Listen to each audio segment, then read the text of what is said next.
Hello and welcome to Podcast.init, the podcast about Python and the people who make it great. When you're ready to launch your next app or want to try a project you hear about on the show, you'll need somewhere to deploy it, so take a look at our friends over at Linode. With 200 gigabit private networking, scalable shared block storage, node balancers, and a 40 gigabit public network, all controlled by a brand new API, you get everything you need to scale up. And for your tasks that need fast computation, such as training machine learning models or building your CI pipeline, they just launched dedicated CPU instances. Go to pythonpodcast.com/linode, that's Linode today to get a $20 credit and launch a new server in under a minute. And don't forget to thank them for their continued support of this show. And you listen to this show to learn and stay up to date with the ways that Python is being used, including the latest in machine learning and data analysis. For even more opportunities to meet, listen, and learn from your peers, you don't want to miss out on this year's conference season. We have partnered with organizations such as O'Reilly Media, Dataversity, and the Open Data Science Conference. Go to pythonpodcast.com/conferences to learn more and take advantage of our partner discounts when you register. And visit the site at pythonpodcast.com to subscribe to the show, sign up for the newsletter, and read the show notes. And to help other people find the show, please leave a review on iTunes and tell your friends and coworkers. Your host as usual is Tobias Macy, and today I'm interviewing Martin Durant about Intake, a lightweight package for finding, investigating, loading, and disseminating data. So Martin, could you start by introducing yourself? Hello, my name is Martin Durant. I work for Anaconda and have done for nearly 4 years now. I work in the open source part of the company, and I'm involved in packages such as Dask and file system things, file format loaders like FastParquet. But I've been on the team making Intake for a bit over a year, and Intake is now my main thing. So I'm the lead developer of Intake. And do you remember how you first got introduced to Python? I do. So it's been a while. In my former life, I used to be an astronomer. And when I started my postgrad studies, the people around me were using a thing called IDL to do the majority of their data analysis and plotting and that kind of thing. But my supervisor was using Fortran for much of that. So he told me, go off and use whatever you like. And after struggling with IDL for 6 months or a year or something like that, I heard of this thing called Python, which the Space Telescope Institute was getting interested in at the time. So I thought I'd give it a go. I sat down, I went all the way through the introductory tutorial on the Python site, and I never looked back. That was, I won't say how many years ago that was, but it was a few. And so, as you said, now you have become the lead on the Intake project. So can you start by giving a bit of an overview about what the project is and the story behind why it was created? Yep. Intake is been around as an idea, a sort of concept that something like this should exist for a while. And in fact, there are lots of packages out there that do some part of the work that Intake hopes to cover. But the specifics of the idea of Intake was, I believe, a year and a half ago, something like that, maybe a bit more. And it was an idea that was sort of very loosely born out of this loose Blaze concept that had been around at Continuum and then Anaconda for a long time. That sort of overall library that's going to bring together all of your data needs. The idea for Intake, though, was to be much more specific than any of that, to be at the cataloging and loading side, not to deal with many more complex things that you might want to do with data. Just give you a simple interface that is a layer over many other Python libraries, do the minimum necessary to let you get your data and then do all of your analysis and everything else in the way that suits you. So that was the initial concept. Python is, of course, very rich. There are lots of these libraries out there for loading from data format X, and Intake doesn't want to redo that work. It's very much in the vein of the PyData ecosystem, make use of what's out there and try and work well with all of them. So that's the idea. And it actually started in I think about January of last year. We started to actually have some working code at that time. And we released it in the summer, as we announced it in blog posts, and I started to go to conferences, that kind of thing, to talk about it. And now it's thoroughly usable, and I encourage people to try it out. If you're listening to this, then I hope you find it interesting. And as you mentioned, there are a number of other libraries, both in the Python ecosystem and elsewhere, that handle some of this data loading challenge. But as you said, Intake is more for providing an abstraction and sort of unifying layer among them. But I'm wondering if you can talk a bit about some of the other projects that overlap some of the functionality of Intake in terms of things like the data loading or the data cataloging. So I'm thinking of projects like Quilt Data or the Arrow project or data retriever. The most common thing that people have said to me, aside from this is interesting and general comments, but the most common concrete thing that people have said to me when they've heard me talk about Intake is, hey, my company has something like that. We tried to write a platform for doing just this thing, but we only got part way and it does some of it and then it got abandoned because the developer left or something like that. So it's very common. There are lots of proto intakes out there, ones that never even got released.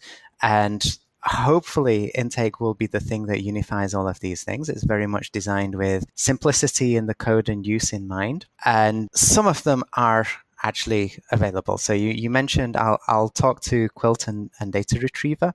The latter, I actually hadn't heard about before coming to this conversation. I had to look it up. And it's very nice and simple. It gives you downloads of data files. There are a small limited number of formats that it supports. And it does that one thing. And I haven't actually tried it. Doubtless it does it quite well. Quilt, on the other hand, is quite different. It is a hosting environment. You give your data over to Quilt, they manage it, and then you get an API to their system, which allows you to see what data you have and access whichever of those data sets that you want to have. Intake, I started off by saying it wants to be simple. It wants to do the minimum amount of work. It doesn't host your data. Your data can live wherever you want it to live. So that could be on shared disk drives. It could be on GitHub. It could be on Amazon S3. It could be in a number of places, including your local disk.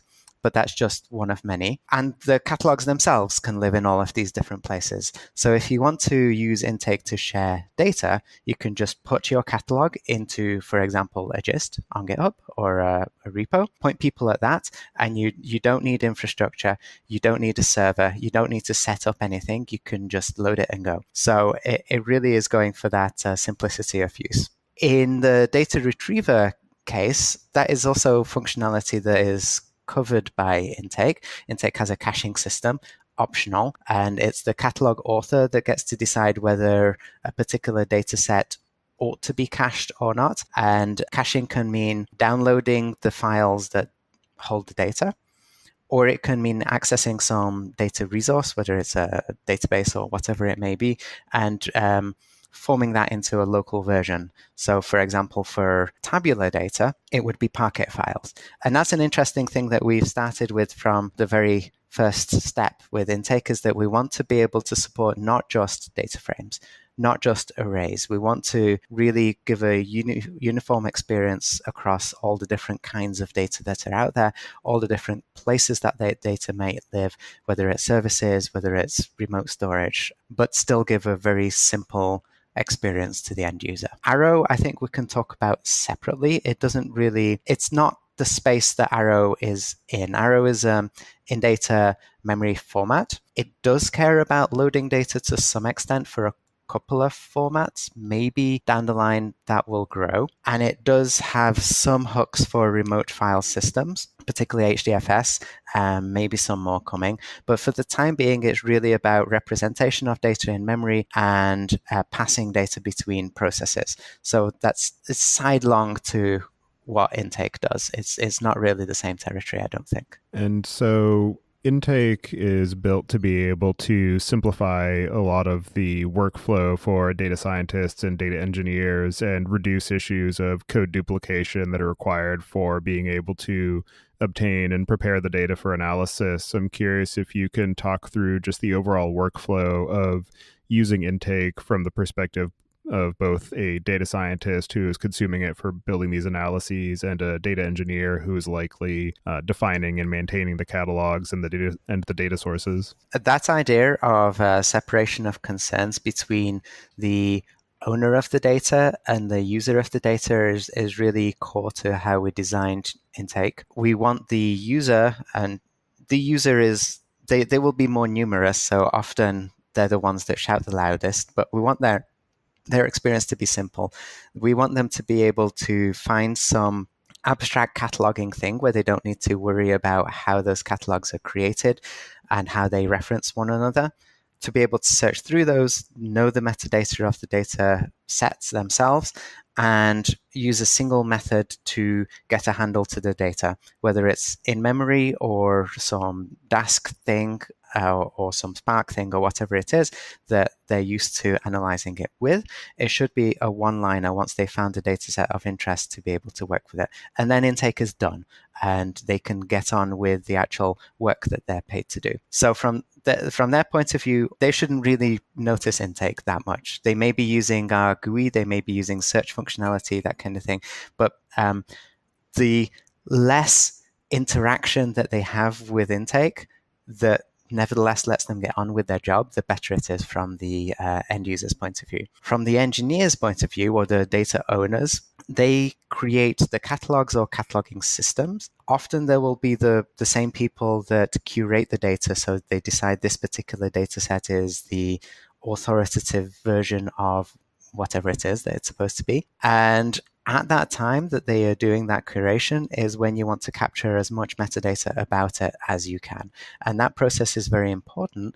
And intake provides a very simple way in the base case, at least, a very simple way of writing down all of that metadata. You can just include it into a YAML file as a dictionary-like thing and put everything into that metadata block that you, as the catalog author, find interesting. But you also provide the set of arguments to the particular loader. We call these data drivers. The particular set of arguments which will load that data in the way that it ought to be loaded. So you might have a choice of different packages to load it with. You might have a choice of various specific options that make sense for that data type. Maybe only some columns of a particular data set are of interest if you think about this data in one particular context. You can have multiple versions of it, maybe. You could present some specific options to the end user. Do you want the production set? Do you want the latest bleeding edge set or something like that, or just a sandbox version? All of those things you could encode into a catalog. You can also structure these catalogs so that they reference one another in a hierarchical model. And that's, again, a clue to the user on how to go about finding the correct data that they need. So the idea of the best situation from the data engineer's point of view is that the data users know what data is out there. So it's a way of doing this dissemination piece just by, in the simplest case, putting YAML files in the correct position. It can be more complicated than that too if you need something more specific. And then the user, because they've used intake before, they know that the same three methods of interest will do everything that they need. They shouldn't need to come back constantly to the data engineer saying, hey, I need this latest bit. Hey, how do I load this thing? Or to go to their colleagues saying, do you have that little piece of code that loads the current data set that I need to work on? So by making clear the different roles around this data story, you save everybody a lot of work. And as far as the metadata that you can embed in the catalog definition, I'm assuming that that's also passed on to the end user for being able to inquire about some of the different attributes of the data, such as what you were saying as far as the different columns that are of interest, or maybe having a last generated timestamp so that somebody can inquire about the freshness of the data that they're analyzing without having to go back to the catalog owner to ask that question. Yes, although all of it is optional. You could have an empty metadata section if you chose to make a catalog that way. That's obviously not recommended. This is the value added, is being able to include information in this. Some specific things that come from the data set itself. So the number of the columns that are available is usually something, depending on the data format, that the data itself can tell you. So that's already often encoded in some kind of metadata. For Parquet, for example, there's a special part of the file that has a list of the columns that you expect to get there. Other things, like if it's, say, JSON, you might not know what columns exist. There's no specific metadata location in the common JSON. Maybe you have a JSON API description or something. So there are lots of possibilities. And the design of how you get this encoded into metadata is one of the most important considerations when you write a data driver. There will be some common things. People will want to know timestamps. They will want to know tags, for example, is a common use case. So category of data, for example, if you want to find all of the data sets that are in the sales category, then you should be able to search sales and it will find all of them because it's there in the metadata. And that's already possible now. Timestamp is actually a bit more subtle because commonly it's latest is the timestamp, because you're loading from some remote location and the data in that location can be updated in place, which is very useful. But then then the question of versioning is another interesting topic that maybe we can talk about later, especially if your data source is actually some database system, and not only do you, instead of having a new version of files, you have new entries in there, you have individual updates to individual rows, and you're not normally in the database case talking about versions of data. Usually you are getting the latest. Maybe you have some snapshotting capability. And going back to the catalog definition again, you mentioned the ability to have them defined hierarchically. And I know that in terms of data, particularly as you start to accrue a larger volume and variety of it, it can be difficult to understand just what data is even available, what exists, and what the overall discovery and cataloging capabilities are. And so I'm wondering how Intake addresses some of those problems. And at a high level, it seems that you could have one catalog definition that's just a sort of meta definition that defines all of the other catalogs that exist, that just gets updated as you add new data sources. But I'm wondering if you can just talk through the overall experience of the discovery process for working with Intake and understanding what data exists within an organization. In the Intake model, a catalog object is itself a data source. So any catalog can refer to any other catalog as one of its entries. And that can be most commonly just a URL, or it can be something more complicated. But you can imagine a simple case in which, let's say, you have your data on S3. You could have your catalog definitions also on S3 as a particular bucket and key is your master catalog. And in it, as you say, this could just be a YAML file, and each of your YAML blocks within there, each of your entries, it says this is a catalog and it's at this other URL. From the user's point of view, they would load the first one of these, or maybe their system administrator has provided it as one of the automatic lookups that Intake does for you at import time, and then it's just there. And you can do a list of your master catalog, and you will see it has a certain number of entries, and that those entries are themselves catalogs. You can do a search method, which will walk down into the hierarchy looking for particular terms in the metadata and description of all of those data sets. Or something that has now been heavily developed and is becoming a pretty pleasant experience. We have a GUI, which you can launch either in a notebook or as a standalone application, with which you can click down the tree of your catalogs and see what entries are in there. And for each of those entries, you can see their description and metadata in front of you. You don't need to type anything to do that. And also coming soon, this is also already partly implemented. You can do some on-the-fly analysis and visualization of those data sets within the interface itself. That obviously will work better for certain sizes of data sets than others, and we need to care then about where is the execution happening. If you're doing some aggregated visualization, or you actually just want to see the data, you still have to load it in some process somewhere to display it. So it does open a new set of questions, but in general, this idea that whatever execution environment you are using anyway is the thing that's going to get you some quick look on your data, perhaps with some great subsampling, maybe only display 1 in 1,000 rows or something like that. That is all possible within the interface, or it will be very soon. So then the user of the data can know pretty rapidly if that's actually the correct data set that they want for the job in hand. There are some additional niceties about this. Catalogs are hierarchical, but they're not exclusive. It's not like a directory, a disk directory hierarchy. So there's not only one parent per catalog. You can cross-reference them.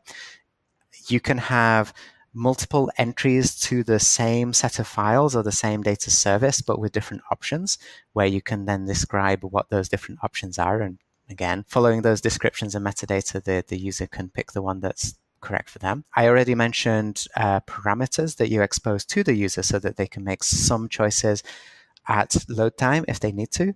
Those parameters can include credentials, which is a fairly important story within commercial institution to have the correct identity attached to each data access. That's something that Intake doesn't store those credentials, but it provides ways to pass those credentials on. And I've wandered a little far from hierarchies now, but yeah, the basic idea is that you can click through your hierarchy, you can search through your hierarchy, or you can do all of these things in code if you want to. So we expose as many different ways to do these things as possible. And so another challenge that comes up often when dealing with data is the idea of capturing the lineage or provenance, and that can change as some of the sources change or the manipulations of what generates a derived data source changes. And that ties into the versioning aspect that you mentioned as well. So I'm wondering if you can just talk through a bit about the data lineage capabilities of Intake and also some of the story around data versioning and catalog versioning. For the time being,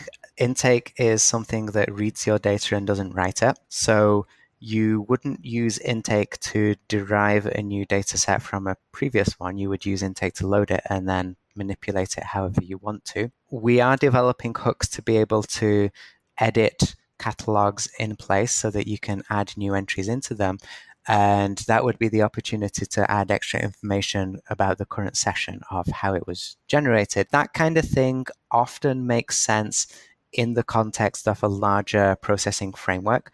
So you may be aware that Anaconda has a 4-fee enterprise platform within which whenever you're in the platform, you're running within some container, and that container knows a various amounts of information about who the user is and what the resources are, what the environment is, that kind of thing. So if you were saving data into an Intake catalog from such a system, then you would have a lot of information about how it was generated, especially if it's a job that is something that's run regularly in an express declarative way, as opposed to at an interactive prompt.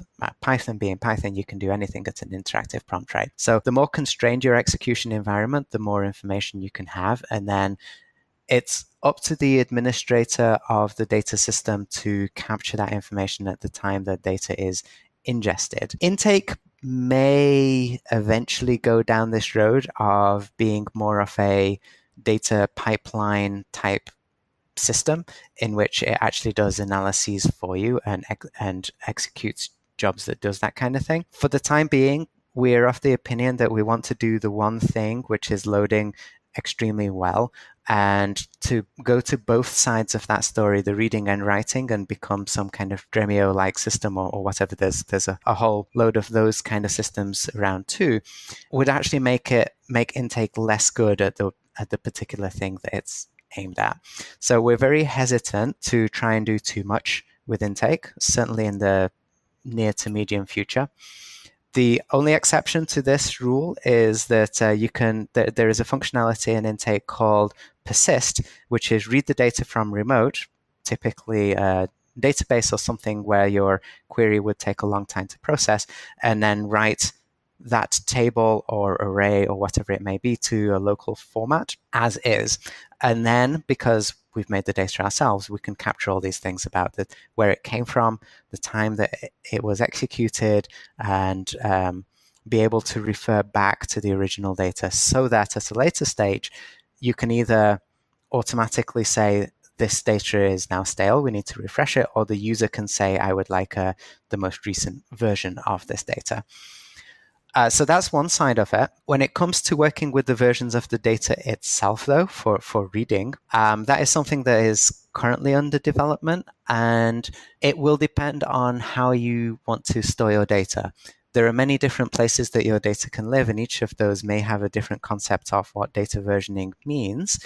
Probably the first one of these that will expose directly to the user will be Git, because Git is the best known versioning thing that's out there. And Git makes a very natural storage place for your catalogs. Catalogs can be text files, as I've said a few times. YAML is the standard format that we use. So you can be versioning your catalogs using Git anyway. But if you have a reference to a repo, and you regard that repo as a cacheable thing, then Intake can take care of cloning that repo, offering the set of versions, maybe just tags, this is something to be decided, and exposing those to the user so that they can get latest, or they can go back in time. There are a number of things like that I would regard as caching mechanisms. That is, you can get a local copy of some data that lives elsewhere. Docker is another obvious one that uses versions of that sort. One we already have implemented, which is implemented but experimental, is DAT. DAT is a much bigger data concern, but one in which you have absolute hashes to every version of your data, so that you can very much reproduce the data at a particular point in time. So Intake can interact with that. You can say my data lives in this DAT hash, and at the time of access, Intake will call that and have that do that referencing for you. So again, it's not Intake that's keeping hold of the versions. It's an external provider of versioning information. Intake maybe will have the ability to do snapshots itself in the same way that currently we can persist data from remote and we can cache data from remote. Maybe we will eventually version those things so you can have snapshots of them locally. Exactly how that will be done and what the experience will be, that's something to be decided. But it's probably something that will appear in the next 6 months, I would reckon. And so can you describe a bit now about how Intake itself is actually implemented and some of the extension points that it provides for somebody who wants to customize for different data sources or different container formats that it'll support? Yeah, we've tried to make Intake approachable to the developer. We have a simple class structure so that if you want to implement something like a data driver, or indeed a catalog, which is a specific type of data driver, then you need to just derive from a particular class and implement a small number of methods, I think like 5 or 6 methods on there. And these classes, in a simple case for something fairly straightforward like text file maybe, end up being pretty short. They're basically one page of code. I have a tutorial lying around that was using the GitHub API as a data source. So the parameters that you would pass to it would be the repo that you're interested in, and the type. It was the issues for this. It was just a throwaway example. So the type of issues, whether it's open or closed, those are the parameters that it took. It connected to GitHub, and it would give you back all of those issues with timestamps and author and whatever else as a data frame in that case. And the code to do that and make it look like any other Intake data source is maybe 50 lines or something like that, probably less. 50 lines including class declaration and documentation and that kind of thing. There are some other extension points in there. So you mentioned container formats. The containers are, again, a specialized data source. We haven't mentioned the Intake server at all. It is something that might be very useful to people, but it does really complicate the set of things that Intake can do. For this conversation, I'll just say that there is an Intake server, which you can just run as a Python process. You don't need to have any special infrastructure for it. And it can serve catalogs. So you can connect to this server and it gives back a list of data entries or sets of catalogs. And The second use for the server is that you can actually stream data from it. So it may be that the server it lives behind a firewall, or it has some special credentials access so that it can see data that the user on a different machine can't. And then you can use the server to stream that data over a single socket. So that's a very nice convenience. But to be able to do that, you need to agree on what that data type is. So for basic things like arrays and data frames, those are plumbed into intake. So if you expose a data frame from the server and the client wants to be able to load this proxying through the server, then it gets chunks off that data frame. And it doesn't need to know what the original format was. Perhaps it doesn't have that driver, and that's the reason that you want to proxy, is because the server has the driver, but the client doesn't. Those few types, like data frame and array, we call those containers. And it's also the thing that's responsible for if you do a persist, then for data frame, it gets written as a Parquet set of Parquet files. And where that definition is that because it's a data frame, that container, the definition of the data frame container, has a persist method, and that defines how it gets written to disk locally, and it turns into Parquet for all cases. Writing a new container is similarly pretty easy. So we have a couple. We have GeoPandas, so a specialized data frame in which you have a notion of geometry, and Xarray, which are related sets of numerical arrays where you have coordinates and metadata and perhaps some hierarchical structure to them in the sort of NetCDF-like model of data format. So those were new, and they live outside of the main intake repo, but you can use them easily in conjunction with intake. If you had some other type of data, and we're looking, for example, at streaming data, at fitted machine learning models, these are interesting things that you might want to be able to pass from one place to another without having to do the basic load yourself. Those are all candidates that would be fairly simple to implement. It's just a matter of time of somebody getting around to doing it. In practice, data frames and arrays and free-form text-like things such as JSON, they fill the needs of the great majority of users, certainly in their business case. But the fact that there are lots of different types of data out there is something that is often glossed over in other data access conversations out there. I don't just want 20 different ways to load data frames. Loading from XML is not very different from loading from JSON. So in my mind, those two are the same thing, really. But there are lots of fundamentally different types of data in existence that often you just don't have a convenient way of loading at all. And as far as the overall implementation of intake, you mentioned that it's a fairly young project. So I'm curious what some of the assumptions are that are sort of baked into the origins of intake and how it's designed, and some of the ways that the architecture has evolved, and maybe some of the ways that those assumptions have been challenged or updated in the process. It's a tricky thing to ask a software author what their assumptions are.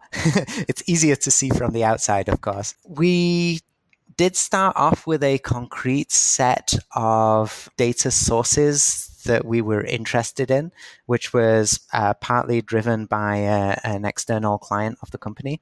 So they had their own interests. So we implemented those first. And some of them just don't get used. For example, we have or at least don't get used as far as I know. There may be people out there that do and they're happy with them, but you could say perhaps there's absolutely no problems with them, and that's why I haven't heard from them, but I suspect that they don't get used very much. So Solar, for example, is a queryable database-ish service typically used for system logging on some cluster. So there are doubtless lots of Solar systems out there, that's SOLR, but probably not that many people using intake to derive data frames from Solar queries, because you would typically use it with a graphical front end where you want to do anomaly detection or something like that. So there are a few of those that we initially made and then realized that these are probably not the most important ones to be working on. I think what I said just before of the untouched data types that are out there that are there's a huge number of them and there's a huge amount of data in them, and if we just follow on trying to make data frame like things, then we'll be missing out on those, and the people that want to be able to load from those things will also be missing out. So I think that's the biggest pivot, is to realize, and we talked about this early on, but to really extend the sets of data types that intake can interact with. So at the moment, I've started a Scratch repo on streaming data. There are not many frameworks in the Python ecosystem that deal with really real-time data. So there is one that I'm now developing called Streams with a Z at the end. And it seems like a fairly good candidate for being able to do this. Since I now develop for it, I can customize it to be friendly to intake, of course, that's convenient, but exactly how the user experience of that will be is not yet entirely clear. And that is the kind of thing that makes me wonder whether there are some things in intake that, we're a bit too set in our ways, concrete files, concrete versions of data. But now we have something that's truly dynamic. What do we need to change to make that work? And as you mentioned early on, intake focuses primarily on integrating with the PyData ecosystem and solving a lot of the problems that developers in that space are encountering. And I'm wondering, what are some of the other types of communities that either are currently or could be benefiting from the work being done on intake? I think I'd start off by saying that the PyData ecosystem is truly enormous. It encompasses people, basically anybody who's using NumPy or Pandas or scikit-learn or even related things like TensorFlow. Those are all PyData ecosystem players. Some are more deeply integrated with other tools than others, but that's the nature of things. Python makes it very easy to play along with all of the different libraries that are out there. It's about finding the users rather than the code ecosystems, I think. I think if all of the people that currently use Python for data analysis, if a significant fraction of those would be using intake to catalog those data systems and to access their data, then that would be an enormous number of people. And I'd say let us get to that point before we try and say who else might be benefiting from it. We're not particularly at the stage, I think you were going to ask me this later, of cross-platform interoperability is something that we think about and we try and make it possible in some cases, but intake itself remains implemented in Python, and it will be for the time being. So all that we can promise is that where there is a platform-independent description of a dataset, and there are quite a few of these different ways of doing it, that intake is capable of interoperating with them, and ideally of expressing its own catalogs in those formats as well. So both of those, particularly the first option of being able to read their data, that is something that there are already several examples of, such as Stack and Threads are scientific data description standards, and intake can read from those catalogs and expose their data as X-ray objects. But being able to go the other way, taking intake catalogs and generating those platform-independent prescriptions is also something that is being worked on already. And if that's there, then you don't anymore need to ask the question of, hey, shouldn't intake also be implemented in R, for example? Maybe it should. Maybe somewhere a couple of years from now that can be something that we think about, but definitely not for the time being. Yeah, it's definitely valuable to have an understanding of the scope that you're aiming for and the limitations that you're willing to accept in order to serve your target community well, rather than trying to be everything to everyone and ultimately being useless to everyone. Yeah, and obviously that we have a bit of bias at Anaconda. We support and we develop for R2, but Anaconda is unofficially, perhaps, Python first, and we have a much bigger name in the Python world, and we develop a lot of Python-oriented open source products and projects, I should say, I guess, if it's open source. So the convenience that I know people that develop PyVis. So if I need some visualization stuff tailored to the intake needs, then that's a very easy conversation for me to have.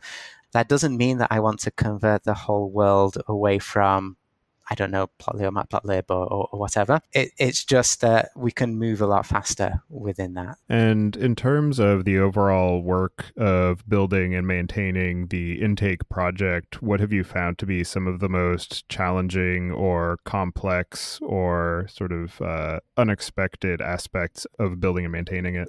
Personally, the biggest problem, the hardest thing really has been the messaging from the start. This is a tool that people don't necessarily realize would be useful for them until they've seen it demonstrated, until they've seen some real concrete examples, until lots of other people have created intake catalogs of their data as an easy way to share it. I can make talks, I can talk about intake, and people generally find those quite interesting, and it's a novel idea for them.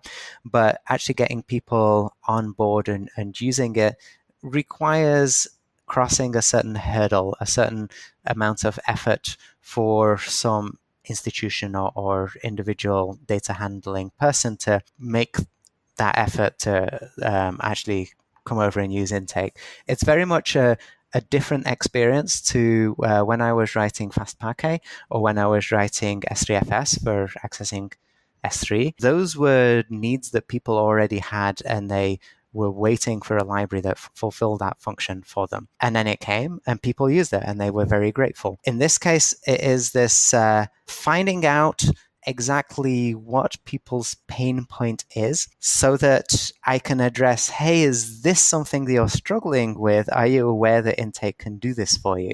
Intake has perhaps already too many facets, too many functionality pieces within it, so that the very front page of the intake documentation has like the 4 main use cases. Are you one of these people? 4 is already quite a lot. It's much easier when you say, this is what you're trying to do, this is the thing that solves it for you. Quite getting that tone right is definitely far and away the thing that I have found the hardest. So I appreciate conversations like this to try and make it as clear as possible what it is that we're after, why we're working on intake. And as far as your experience of using intake on your own and helping some of your customers and community members leverage intake, what have you found to be some of the most interesting or unexpected or innovative ways that you've seen it leveraged? So I know a fair number of scientists, particularly in the atmospheric community and the Pangeo collaboration, that have taken on intake wholesale, and they have some pretty massive catalogs now that they routinely use in their deployment. And a lot of data is referenced in those catalogs, and they use it every day in a very open way, so anybody can access these catalogs and know what those data sets are. There is one particular project to take that set of intake catalogs, and it is itself a GitHub repo, so you can submit to this GitHub repo. They have CI on it, which takes all of these prescriptions and checks that you can actually load all of those data sets. And then it takes them and it renders it all into a very handy website so that you can, that's another way, that like an unofficial way, if you like, to browse through intake catalogs, is that there is this one particular project within which they render everything into static HTML so that you can just click through the whole thing. So that's pretty cool. And then a different collaborator, this is at Brookhaven, I believe, so scientists again, but of a different type, in which they've taken an existing experimental data repo. So that's implemented in MongoDB, and that keeps track of every single experiment that is done within this particular group. A very, absolutely, truly massive amount of information that is in there. And they've implemented an intake hook to this so that you access the server. It looks like a catalog from the user's point of view. They submit some basic query parameters, and the server when it gives you the catalog back, what it's actually done, it's taken this query and it's talked to Mongo, and from Mongo, it's got back a list of entities. These are all data sets, and then it's packaged that into something that to the user looks like an intake catalog so that they can just load the individual data sets from a source. That's the kind of next order intake thing. We're no longer talking about just files. Writing things into YAML files is really quick way, very convenient to get going, but actually you can do this on a much bigger scale without having to write a lot of code at all, without having to institute complicated cluster topologies or anything like that. So there's a couple of examples that have impressed me. I try and maintain there's an examples page on the intake docs. So I try and maintain links to all of these different things. People who are building, like I mentioned, Stack and Threads, and CMIP is another one of these scientific standards, people who maintain those. And you can see all the different data sets that get added to these collections. And I'm not a scientist in their field. I have no idea what these things are. I just know that they look really complicated and there's a massive amount of stuff there. So yeah, I find those things very impressive, and it's really quite gratifying to see other people who are working within this intake landscape. And are there any other aspects of the intake project or the challenges of loading and processing data that we didn't discuss yet that you'd like to cover before we close out the show? It's a pretty open space. So intake is young. We're very much open to having people propose things that we haven't thought of. We have, at Anaconda, we have certain customers. Someone like me, I have particular experience with what I've done with data and open source projects that I've worked on, but this is really just the edge or tip of the iceberg, if you like. So there are so many things out there. Come and talk to us. Hey, this is a kind of data, or this is a data curation system that we're interested in. How would I go about writing an implementation for intake to be able to interface with this thing? And that includes, for example, we started off with Data Retriever, this tidy little library that loads some stuff for you in a very particular way. Intake could be a layer over that too. Hey, here is one of your catalogs that is referenced from your master catalog, just happens to be all of your data sets that live in Data Retriever. You have another entry that sits next to it. These are all of your tables that live on your Spark cluster, for example. You can totally do that. So intake wants to be really this very light and simple layer over everything else that might exist. And what we need are users and use cases above all. For the actual aspect of getting things into memory or loading things in chunks into a cluster, the kind of thing that Dask does, those are that detail I find interesting, and there are so many different ways of doing it, and so many different ways of storing your data. Usually a lot of that code already exists somewhere. So usually it's a case of writing something that can call that code in a structured way that makes sense from the intake point of view. It's usually quite easy. And for anybody who does want to follow along with the work that you're doing or provide feedback or suggestions for intake or follow it along as it continues to grow and mature, I'll have you add your preferred contact information to the show notes. And so with that, I'll move us into the picks. And this week, I'm going to choose a tool called Ubersuggest that is just a handy little website for doing some easy sort of SEO analysis for things like keywords and backlinks for your website, which is something that I've been trying to work on for the podcast. So I found that to be useful. And so with that, I'll pass it to you, Martin. Do you have any picks this week? I haven't actually had time to pick anything. Well, I want to thank you for taking the time today to join me and discuss the work that you're doing on intake. It's definitely an interesting tool, and it's great to see another entry into trying to make it easy for people to have a opinionated and standardized method for accessing and analyzing their data. So I look forward to experimenting with that on my own, and I hope you enjoy the rest of your day. I wonder, before you go, how did you come across Data Retriever? As I say, I'd never heard of it. So you wanted to write about intake and you did some Google search, I suppose, or did you already know about it? Data Retriever I actually had on a previous episode, so I'll add a link to that in the show notes. And I think I just saw it in one of the Python newsletters that went out. I think it was maybe a couple of years ago at this point. Mm-hmm. Okay. All right. Thank you. Thank you for your time.